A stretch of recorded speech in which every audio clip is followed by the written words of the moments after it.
The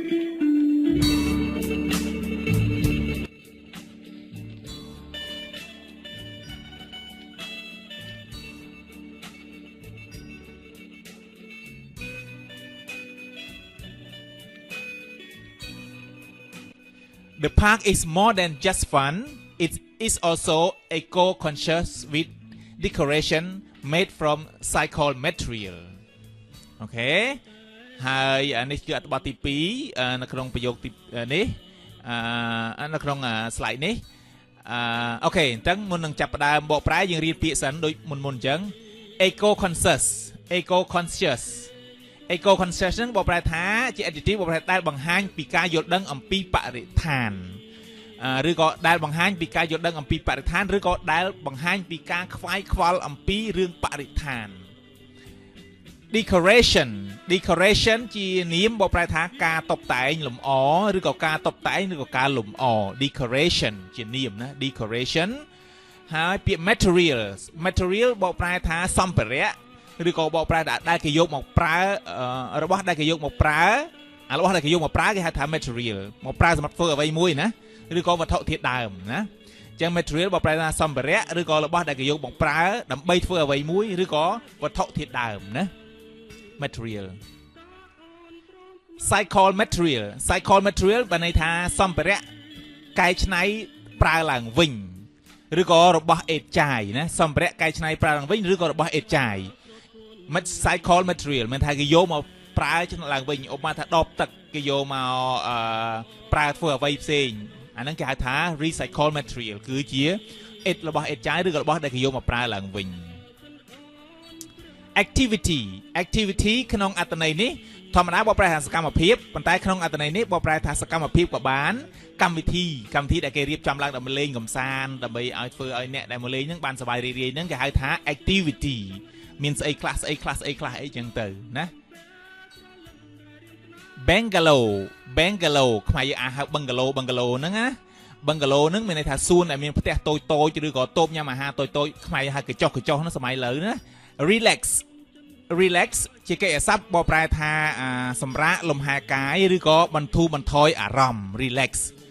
relax to relax ជាកិច្ចសព្ទបកប្រែថាសម្រាកលំហែកាយឬក៏បន្ធូរបន្ថយអារម្មណ៍ artificial ជាគុណនាមបកប្រែថាសព្វនិមិត្តឬคล้ายคล้ายឧទាហរណ៍ថា artificial car ឡានសព្វនិមិត្តឬក៏ឡានคล้ายคล้าย artificial animal សត្វคล้ายคล้ายឬក៏សត្វសព្វនិមិត្ត covert ជាគុណនាមបកប្រែថាដែលហុំព័ទ្ធដោយដែលហុំព័ទ្ធទៅដោយឬក៏ដែលគ្របដណ្ដប់ទៅដោយណា covert មកពាក្យកិរិយាសព្ទរបស់វាគឺ cover replicate នឹងបកប្រែថាវត្ថុចម្លងឬក៏អ្វីដែលគេចម្លងមកធ្វើអមថាគេយកគេធ្វើរូបអង្គរវត្តដោយចម្លងតាមសំណៅដើមមានថាមើលតាមគំរូដើមហើយគេចម្លងវាធ្វើដូចគ្នាបេះបិទអញ្ចឹងណាគេហៅថា replicate ឬក៏របស់ចម្លងឬក៏វត្ថុចម្លងតោះយើងចាប់ផ្ដើមបកប្រែតែម្ដងពេលដែលយើងរៀនពាក្យចប់ហើយអញ្ចឹងនៅក្នុងនេះមាន2ប្រយោគធំមិនមែនពីប្រយោគធំអូខេអញ្ចឹងប្រយោគទី1គឺពីនេះដល់នេះអញ្ចឹងប្រធានរបស់ប្រយោគទី1គឺ the park កិច្ចសព្ទរបស់វាគឺ is អញ្ចឹងអត់មានកិច្ចកម្មបត្តិទេអញ្ចឹង more than just fun គឺជាគុណនាមបញ្ជាក់លក្ខណៈឲ្យ park តែ park ហ្នឹងវាមានវាយ៉ាងម៉េចអូខេអញ្ចឹង the park ហ្នឹងគឺបបជាស្មើនឹងពាក្យ water park ដែលយើងបានរៀនមិញណាបបប្រែថាសួនទឹកអូខេអញ្ចឹងmore than just fun បបប្រែថាសប្បាយរីករាយណាការឬក៏ការសប្បាយកន្លែងនេះគឺជាគុណនាមបបប្រែថាភាពសប្បាយរីករាយ just បបប្រែគ្រាន់តែអញ្ចឹងយើងបបប្រែថា the park is more than just fun អញ្ចឹងសួនទឹកនេះ is more than លើសពី more than លើសពីគឺវាលើសពី just fun លើសពីគ្រាន់តែកន្លែងសប្បាយឬក៏លើសពីដើម្បីតែសប្បាយអូខេអានឹងជាអត្ថបទមួយសំទោសនេះអត្ថបទទូមួយទៀត it គឺជាប្រធានហើយ is គេកិរិយាសព្ទហើយខាងក្រោយនេះគឺជាព័ត៌មានបន្ថែមជាគុណនាមដែលផ្ដល់ព័ត៌មានបន្ថែមមកឲ្យកិរិយាសព្ទអញ្ចឹង it is also eco conscious with decoration made from recycled material ហើយ it នឹងមកពីណា it នឹងគឺជាសព្វនាមដែលឈរឲ្យជំនួសឲ្យនាមដែល water park ហ្នឹងណាអញ្ចឹងសួនទឹកនេះក៏បង្ហាញផងដែរអំពីការយល់ដឹងអំពីបរិស្ថានឬក៏សួនទឹកនេះក៏បង្ហាញផងដែរអំពីការខ្វាយខ្វល់អំពីបរិស្ថានអញ្ចឹងណា with decoration ដោយមានការតុបតែងលម្អដោយមានរបស់តុបតែងលម្អឬក៏វត្ថុតុបតែងលម្អ made from recycled material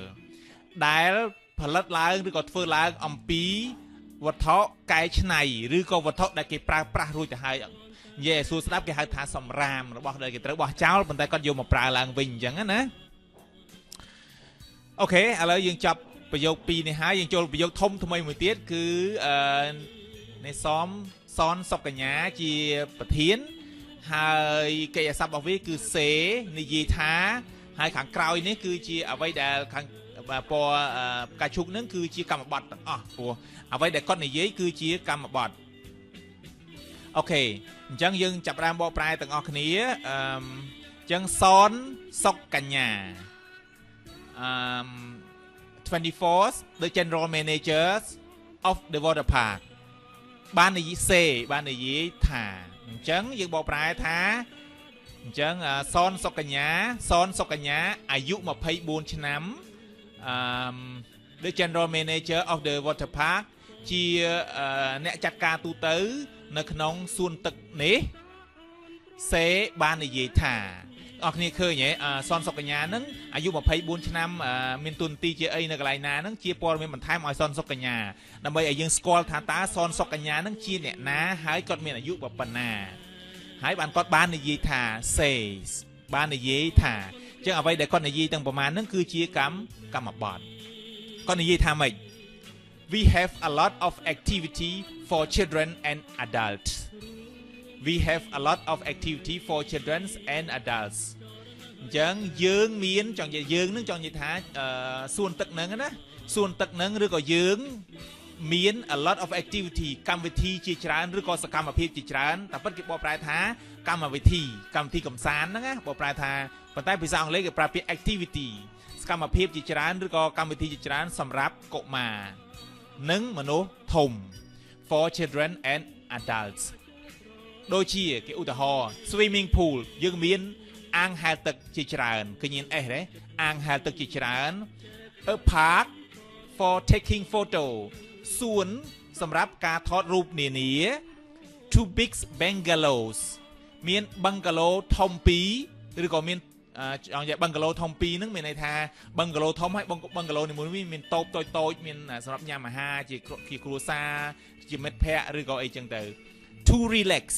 ដើម្បីសម្រាកលំហែកាយ in to relax in ចង់និយាយថាដើម្បីសម្រាកលំហែកាយនៅក្នុង bungalow ហ្នឹងអូខេ an artificial mountain មានភ្នំគេហៅភ្នំសពនិមិត្ត an artificial mountain ភ្នំសពនិមិត្ត cover by natural forest ដែលព័ទ្ធជុំវិញទៅដោយ